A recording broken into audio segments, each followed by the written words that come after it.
Bonsoir et bonjour à tous. Je suis votre sœur Pauline, accompagnée aujourd'hui de ma sœur Patricia. Et nous sommes là pour pouvoir vous présenter un premier numéro d'une série qui sera intitulée Le pourquoi du comment. Avant toute chose, je voudrais bien vous présenter notre invitée, celle qui est mon invitée ce soir, ma sœur Patricia. Bonsoir. Bonsoir. Pourrais-tu te présenter pour toutes les personnes qui te voient pour la première fois, afin de savoir qui est aujourd'hui à mes côtés, avant de pouvoir enfin parler de ce qui sera notre sujet ce soir. Je dis bonsoir aussi à tous nos téléspectateurs qui ont mis de leur temps précieux pour pouvoir se connecter à Talent Partagé aujourd'hui et suivre dans cette émission.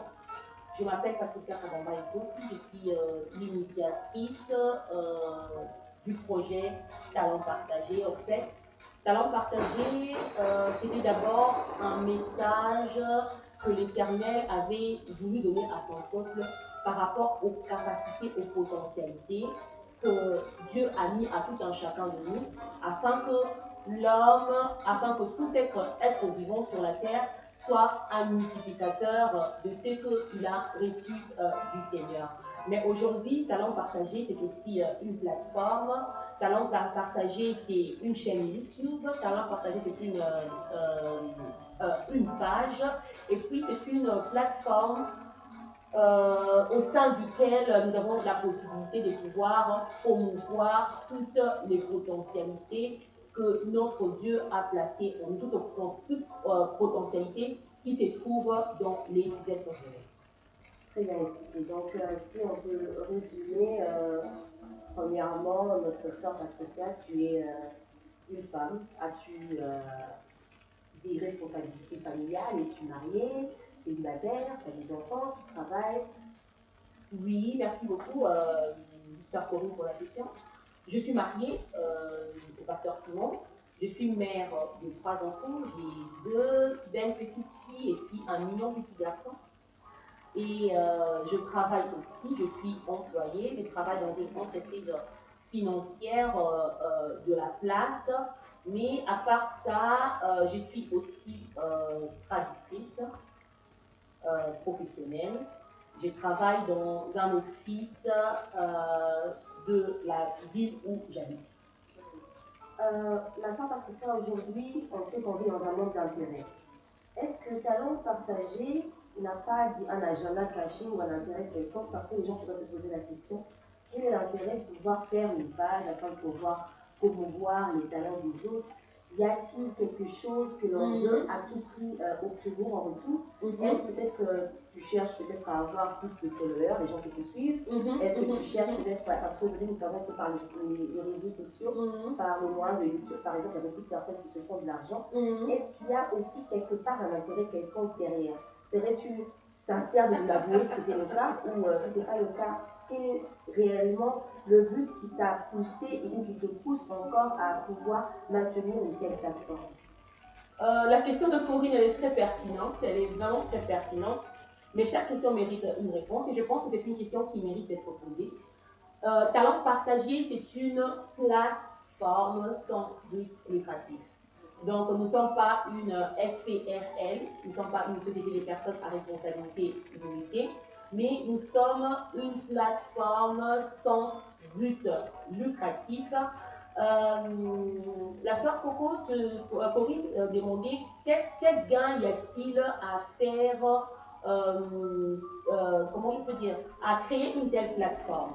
Tu sais, Corinne, j'ai appris quelque chose dans la vie, qu'il y a un grand plaisir à donner qu'à recevoir. Et en parlant de ça, ce n'est pas de moi que je parle, mais c'est que la parole de Dieu d'abord nous dit. Et très souvent, quand on promouvoit les autres, en quelque sorte, on essaie aussi de promouvoir soi-même. Ouais. Parce que c'est lui qui essaye de mettre en avant les capacités, les potentialités que l'Éternel a pu mettre en tout un chacun, reconnaît aussi quelque part que lui aussi il est un certain détenteur d'une certaine capacité. Et Talent Partagé, je suis l'une des initiatrices parce que je ne travaille pas seule dans Talent Partagé. Donc, je me considère que je suis qu'un maillon dans une chaîne des enfants de Dieu où Dieu a placé cette vision-là afin de pouvoir promouvoir les autres et en se promouvant aussi soi-même. Voilà.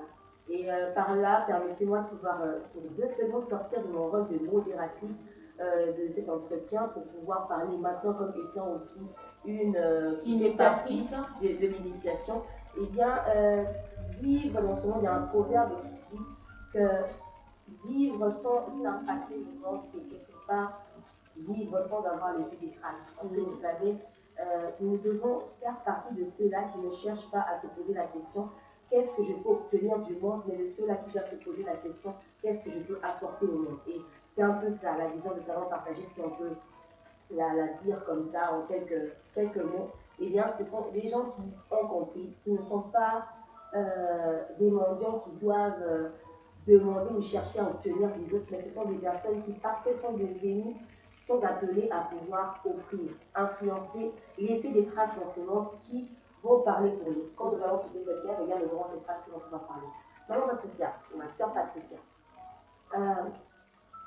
pourquoi, le pourquoi du comment, c'est une question. Ce thème englobe une question. Quelle est au fait l'idée derrière cette question qui suscitera sûrement l'intérêt de plusieurs et qui va nous pousser à chercher en fait qu'est-ce qu'elle veut dire par ça. Merci beaucoup pour la question, Sœur Coco, mais j'aimerais revenir peut-être à la question précédente que tu avais posée en ce qui concerne c'est quoi le but, c'est quoi l'objectif de talent partagé. Il y a quelque chose qui me vient à l'esprit. Tu sais, Jésus-Christ, quand il est venu et qu'il est parti, Christ a laissé des vestiges vivants. Et ces vestiges vivants-là, c'est nous. Nous sommes les documents que Dieu a laissés sur la terre pour certifier qu'il était une fois Jésus-Christ a visité la terre. Vous savez, très souvent, quand il y a des savants, des hommes des sciences, ou bien des personnes prominentes qui ont une œuvre particulière, ils essaient toujours de pouvoir imprimer leur œuvre dans un ouvrage. Cet ouvrage-là pourrait être un livre, cet ouvrage-là pourrait être peut-être, je ne sais pas moi, une invention quelconque, cet ouvrage-là pourrait être une documentation, une publication. Mais Jésus-Christ, quand il est venu sur la terre et qu'il est parti, Christ n'a pas laissé des ouvrages littéraires. La Bible a été écrite sous inspiration du Saint-Esprit, c'est la parole de Dieu, mais Christ n'a pas laissé d'ouvrages littéraires matériels.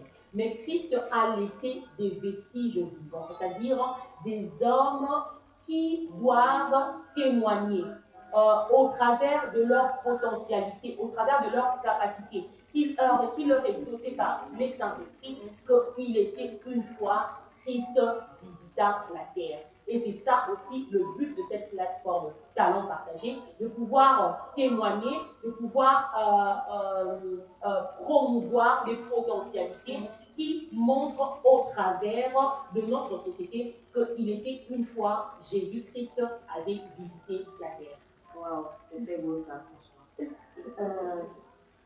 Et maintenant, ces vestiges vivants que Christ a laissés, ils viennent ce soir avec le thème du pourquoi du comment.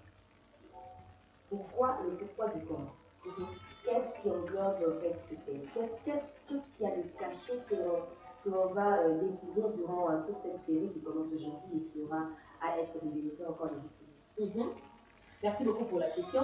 Le pourquoi du comment, c'est un thème qui a été initié par la sœur Corinne, qui est là que nous sommes en train de voir. Et je suis très contente de ce thème qui a été initié. C'est un peu pour nous montrer l'importance parfois de la curiosité. Moi, j'ai appris dans la vie que la curiosité nous emmène très souvent à la découverte. Et on est curieux quand on se retrouve devant un défi, on développe une certaine curiosité de savoir pourquoi les choses se passent telles qu'elles se font et non pas autrement. Et derrière cette curiosité-là, il y a toujours une découverte qui est cachée. C'est pourquoi le thème de cette série d'émissions que nous allons avoir à partager, de nous poser juste la question de savoir, un peu de curiosité, de savoir par exemple, je donnerai un exemple, pourquoi aujourd'hui nous célébrons les cultes dans nos églises telles que nous célébrons. C'est un exemple. Pourquoi c'est fait-il qu'aujourd'hui, nous développons le langage que nous développons? Pourquoi c'est fait-il que dans la société d'aujourd'hui, toute personne se retrouve avec un appareil digital? Toute personne, presque toute personne, je dirais, possède un smartphone, possède une tablette ou bien possède un téléphone portable. C'est poser juste la question, le pourquoi du comment. Et je trouve cette question très très pertinente et très intéressante parce que c'est après avoir répondu à la question du pourquoi, du comment, qu'on pourrait porter un jugement solide pour savoir si effectivement tout ce que nous faisons a un bon soubassement ou non. Donc c'est un peu ça le sens et le but de cette série d'émissions que nous allons partager avec nos bien-aimés qui nous suivent aujourd'hui de partout, le pourquoi du comment. Très bien en tout cas, je vois déjà, moi personnellement, je suis très curieuse de pouvoir savoir pourquoi du comment nous devons à développer les artisans. Mais personnellement, j'ai déjà entendu un adage ou un proverbe qui dit que c'est dangereux de se questionner ou de chercher à tout savoir. On dit des fois qu'il est mieux de prendre les choses telles qu'elles sont et étant aussi enfant de Dieu, surtout dans le domaine spirituel, on nous conseille très souvent de ne pas questionner. Est-ce un péché de pouvoir chercher à se poser des questions, à savoir, à chercher à connaître l'origine des choses? Et si oui ou non, y a-t-il des limites? Quand on se dit que je cherche à me questionner sur certaines choses, y a-t-il des limites qu'il ne faut pas franchir de peur de pouvoir tomber dans un péché quelconque, de pouvoir s'égarer, ou il y a vraiment un champ libre, on peut tout questionner et tout mettre en question? Loin de là. Moi, je pense surtout que la curiosité, c'est quelque chose de très important. Rappelons-nous, c'est poser la question du pourquoi et du comment. C'est quelque chose de très important. Rappelons-nous que les Saintes Écritures, la parole de Dieu nous dit que nous ne puissions pas ajouter foi à tout esprit. La Bible dit, n'ajoutez pas foi à tout esprit, mais éprouvez-les réellement s'ils sont de Dieu. Si il était dans la pensée de Dieu que nous puissions pas éprouver les esprits, que nous ne puissions pas manifester une certaine curiosité, il nous sera parfois difficile de découvrir ce que l'Éternel aimerait nous montrer. Je prendrai l'exemple de Moïse. Moïse, dans les buissons ardents, il a été attiré par la curiosité. Il y avait le buisson ardent qui était là en train de pouvoir prendre feu, mais qui s'est consumé par. C'est la curiosité qui a poussé Moïse d'avancer vers ces buissons. Je pense pas que la question, ou bien la chose la plus grave, soit celle de se poser la question de savoir pourquoi du comment. La chose peut-être la plus grave, c'est de savoir quand on se pose la question du pourquoi du comment, où est-ce que nous trouvons nos réponses. Voilà. C'est ça. Où est-ce que nous trouvons notre argumentation et où est-ce que nous trouvons notre réponse. Je pense que la curiosité, c'est quelque chose de très important. Chaque chrétien doit être curieux. Chaque chrétien doit être curieux. Et c'est même comme dans une relation. Avec Christ, nous sommes dans une relation conjugale spirituelle. Une relation de découverte. Une relation de découverte, c'est ça. Et dans une relation, on arrive à se découvrir du jour au jour. Tous les jours, on arrive à découvrir son conjoint. Tous les jours, on arrive à découvrir aussi son partenaire. Cela est très important. Mais dans tout cela, quand on parle du pourquoi, du comment, il y a un aspect sur lequel nous voulons insister. Nous considérerons les réponses comme venant de la parole de Dieu. Donc, les réponses de la parole de Dieu, c'est les réponses relevantes pour nous permettre, par la grâce du Saint-Esprit, d'essayer d'apporter certaines réponses aux questions quotidiennes, sociétales que nous nous posons. Ma sœur Patricia, en pédagogie et en psychologie aussi, je crois, on dit que le désir de découvrir ou le fait de pouvoir se poser des questions est quelque chose d'inné. Et même dans le développement d'un enfant, on dit qu'un enfant est en bonne santé émotionnelle ou psychologique quand un enfant à un certain moment cherche à découvrir, à se poser des questions. Qu'est-ce qui fait qu'aujourd'hui, les gens se posent de moins en moins de questions? On vit dans une société où il est très facile de pouvoir manipuler les gens, il est très facile de pouvoir manipuler des masses, pas seulement une simple catégorie de personnes où on peut dire on manipule ceux qui sont moins intelligents ou moins cultivés, mais on constate que ça touche toutes les classes sociales, ça touche toutes les classes confondues. Qu'est-ce qui fait qu'aujourd'hui, dans notre génération, dans ce temps actuel, que les gens sont de moins en moins curieux, que les gens se posent de moins en moins de questions?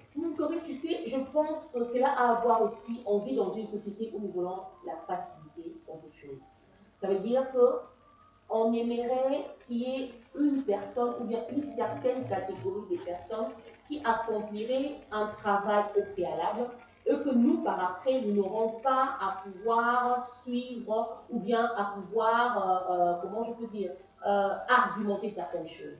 Une société de consommation. Une société, nous voulons consommer, et de l'autre côté, il y a des gens qui seront là en train de produire. Et la production se retrouve à beaucoup de niveaux. On ne produit pas aujourd'hui que des biens matériels, on produit des œuvres spirituelles, on produit des œuvres littéraires, nous produisons des contenus, voilà. On produit des contenus que les gens sont en fait, et on produit à une vitesse vertigineuse. C'est aussi ça, la société d'aujourd'hui. Tout est produit à une vitesse vertigineuse que parfois il est difficile de suivre. Qu'est-ce qui est produit et comment cela est produit? Quel est le but qu'a suivi le producteur en essayant de pouvoir lancer un produit, élaborer une chose, lancer un produit sur les marchés? Or, la Bible, la parole de Dieu, nous exhorte tout chrétien d'atteindre la maturité spirituelle. Et la maturité spirituelle, nous pouvons l'atteindre au moyen de la parole de Dieu, mais aussi quand nous montrons une certaine curiosité en ce qui concerne les choses de Dieu. Une certaine curiosité en ce qui concerne les choses de Dieu. Ainsi, nous serons aussi des chrétiens multiplicateurs et productifs. De telle manière que chaque chrétien, quand il est multiplicateur, il pourra aussi lui devenir une personne qui pourrait répondre aux questions des autres. Et ça ne soit pas toujours, on entend parler d'une anecdote, une personne qui est malade, quand il est malade chez lui à la maison, il se rend compte qu'il a mal, il essaie d'appeler son pasteur, il n'arrive pas à atteindre les pasteurs. À 3 heures du matin, il n'arrive pas à atteindre les pasteurs. Or, si cette personne-là a été enseignée qu'en tant que chrétien, il peut aussi prier. Je n'aimerais pas faire un amalgame par rapport à cela en disant que la prière du pasteur n'est pas importante. Elle est très importante, mais chaque chrétien devait atteindre la maturité, le niveau de comprendre que lui, en tant que chrétien, il est appelé à devenir aussi un multiplicateur. Nous ne serons pas tous prédicateurs, nous ne serons pas tous intercesseurs, nous ne serons pas tous gagneurs d'âme, nous ne serons pas tous prophètes, nous ne serons pas tous apôtres, mais chacun, selon la grâce qu'il a reçue, est appelé à être un multiplicateur. Par là, je pourrais déjà donner un petit scoop, c'est que nous aurons aussi à nous poser la question pourquoi aujourd'hui les gens pensent que servir Dieu ne se fait que sur la chair. On aura à le développer prochainement. Alors, Patricia, tu as dit que la source où on tire son information est importante. Voilà pourquoi nous, dans cette série, nous allons nous baser sur la parole de Dieu. Mais là, la source de documentation est très importante. Mais sûrement, il y a d'autres personnes qui pourront se poser la question en se disant mais c'est que vous n'avez qu'aborder que le thème spirituel. Est-ce que la parole de Dieu nous fournit aussi des informations? Est-ce que la parole de Dieu est aussi une source de documentation pour des thèmes qui nous rencontrent dans la vie pratique, qui n'ont peut-être pas directement trait avec le spirituel? Tu sais, Corinne, la Bible dit la lettre tue et l'esprit vivifie. La parole de Dieu, c'est un document qui est complet, afin que l'homme chrétien arrive à atteindre sa maturité en Christ. Cela est très, très important. Et le Saint-Esprit, quand le Saint-Esprit nous a été donné, il nous a été dit que le Saint-Esprit vous enseignera sur toutes choses. Le Saint-Esprit n'est pas là seulement pour apprendre aux chrétiens comment parler en langue. Le Saint-Esprit ne nous a pas été donné seulement pour les dons spirituels, mais le Saint-Esprit arrive même au niveau de pouvoir fortifier nos corps. Parce que, rappelons-nous, c'est le Saint-Esprit qui a ressuscité Jésus-Christ des morts. Ça veut dire que l'Esprit Saint était capable de produire des réactions biologiques dans le corps humain de Jésus-Christ qui s'est retrouvé dans un tombeau, afin que ces corps-là soient capables de pouvoir ressusciter. Très souvent, les chrétiens, on a minimisé, on a pendant longtemps méconnu la puissance et l'impact du Saint-Esprit. La parole de Dieu, le Saint-Esprit, nous ont été donnés pour tous les domaines de la vie. C'est pourquoi dans cette série du pourquoi et du comment, nous n'aurons pas qu'à traiter des thèmes spirituels, nous traiterons des thèmes sociétaux, des thèmes du quotidien, des thèmes qui ont à voir avec la vie financière, des thèmes qui ont à voir avec l'hygiène, des thèmes qui ont à voir avec, comment je peux dire, la vie spirituelle, bien sûr aussi, mais qui ont à voir avec tous comment je peux dire, les plans de notre vie. Nous aurons à traiter de ces thèmes-là. Est-ce qu'en faisant cela, ils ne vont peut-être pas à frustrer certaines personnes qui sont convaincues que ces domaines-là, on devrait les laisser pour les gens de ce monde? Très souvent, nous avons des gens commenter aux chrétiens en leur disant ces domaines-là, c'est pour les sportifs, ces domaines-là, c'est pour les hommes politiques. Nous devons nous concentrer, nous devons rechercher premièrement le royaume de Dieu. Est-ce que en cherchant à se poser des questions sur ces domaines qui ne sont pas strictement spirituels, on ne s'égare pas de notre vocation céleste, nous étant chrétiens, pour ceux qui sont chrétiens?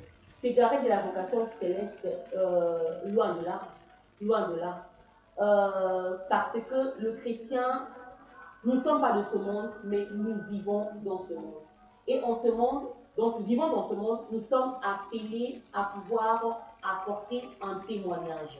Et le témoignage que nous apportons n'est pas seulement un témoignage spirituel. Je prendrai l'exemple, quand Christ a nourri les gens, Christ a nourri des foules de gens. Il aurait pu se dire que je ne m'intéresserai qu'à ce qui concerne leur nourriture spirituelle. Il a dit à ses disciples, donnez-leur vous-même à manger. Ça veut dire que tous les domaines qui ont trait à la vie humaine, ce sont des domaines qui nous concernent aussi en tant que chrétiens, afin que nous puissions apporter la lumière de la parole de Dieu, afin que nous puissions apporter un autre regard sur ces choses-là, et que ce ne soient pas des choses qui soient seulement réservées à ceux qui sont dans le monde laïque, si on peut le dire comme ça. Pasteur Patricia, le fait de pouvoir se questionner, de commencer à poser des questions, nous emmène à pouvoir découvrir certaines vérités. Et l'homme, l'être humain, est quelqu'un qui fouille souvent ses responsabilités. N'est-ce pas quelque part un risque de pouvoir découvrir des vérités qu'on n'aurait pas forcément découvrir? N'est-ce pas un risque de découvrir, par exemple, qu'on a cru en quelque chose qu'on a pratiqué, on découvre que la chose est erronée.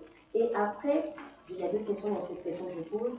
Quelle est l'attitude qu'on adopte lorsque l'on s'est posé une question et qu'on obtient une réponse?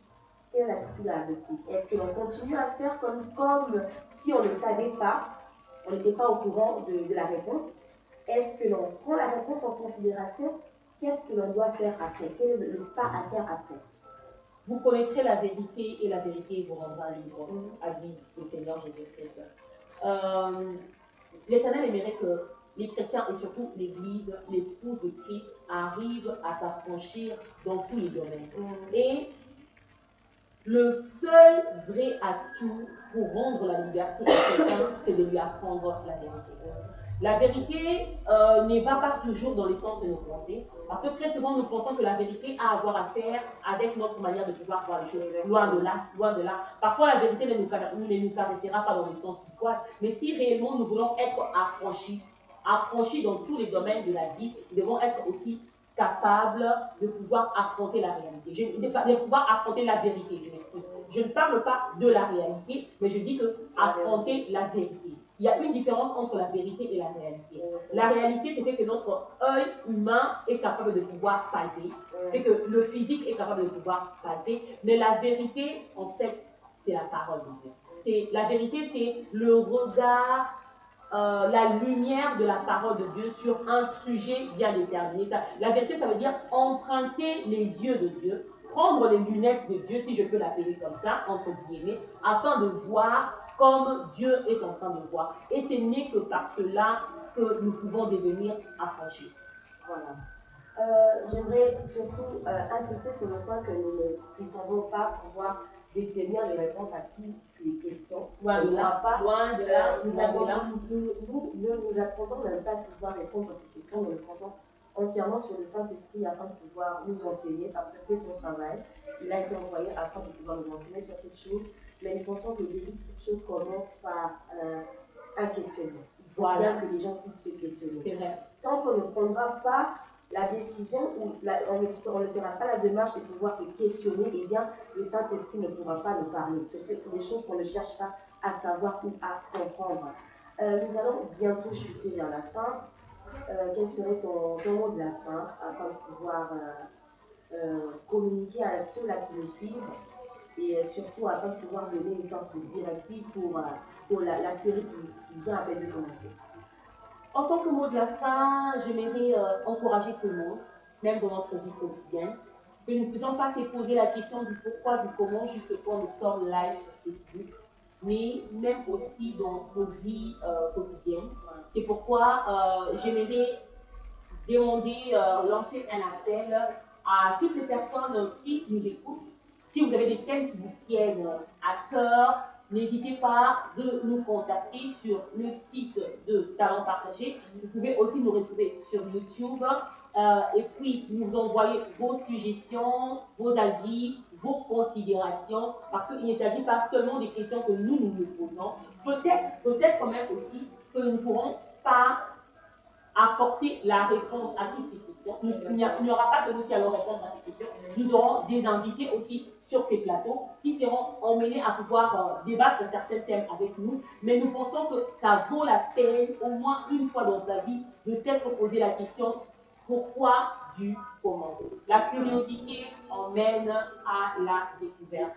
Si on essaie de voir presque tous les hommes de science qui sont arrivés à découvrir des choses, c'est parce que quelque part, il y avait derrière cela une certaine curiosité. Exactement. Et les grands changements se sont déroulés après que les gens se soient posés des questions, et des bonnes questions. Et heureusement, dans le monde antique, il n'existe pas de sautes questions. Il n'existe pas de questions bêtes. Donc, on peut se questionner sur toute autre chose. Important est aussi de pouvoir signaler ou de dire qu'il n'existe pas juste une réponse pour une question. Il peut avoir plusieurs réponses pour une question. Voilà pourquoi l'intérêt pour nous ici, pouvoir débattre. Nous avons vraiment besoin de vos avis, de pouvoir donner vos suggestions, vos questions, vos réponses, parce que comme on l'a dit, il n'existe pas la réponse idéale, mais toute réponse qui pourrait emmener dans le sens de pouvoir comprendre le fond d'une chose et bien entendu le bienvenu. Et bien voilà, je pense que... Mais moi, je demanderais aussi à la sœur Corinne de nous donner son mot de la fin. Oui, mon mot de la fin, je suis très curieuse de savoir ce qui nous attend, parce que c'est une petite aventure, parce que comme on l'a dit, on ouvre une porte, après on ne sait pas ce qui nous attend de notre côté, et on ne sait pas surtout quelle sera la profondeur ou la largeur des questions auxquelles on aura à se poser. Mais nous pensons que c'est parce qu'on est animé d'un esprit saint. Parce que vous savez, il existe dans la parole de Dieu, on nous parle des gens qui étaient motivés à pouvoir faire une tour de Babel, mais parce que ces gens-là avaient, on peut se dire qu'ils étaient unis, c'est une bonne chose, c'est une bonne vertu de pouvoir s'unir pour faire quelque chose, et on a vu qu'ils avaient du succès à cause de leur unité, de leur détermination.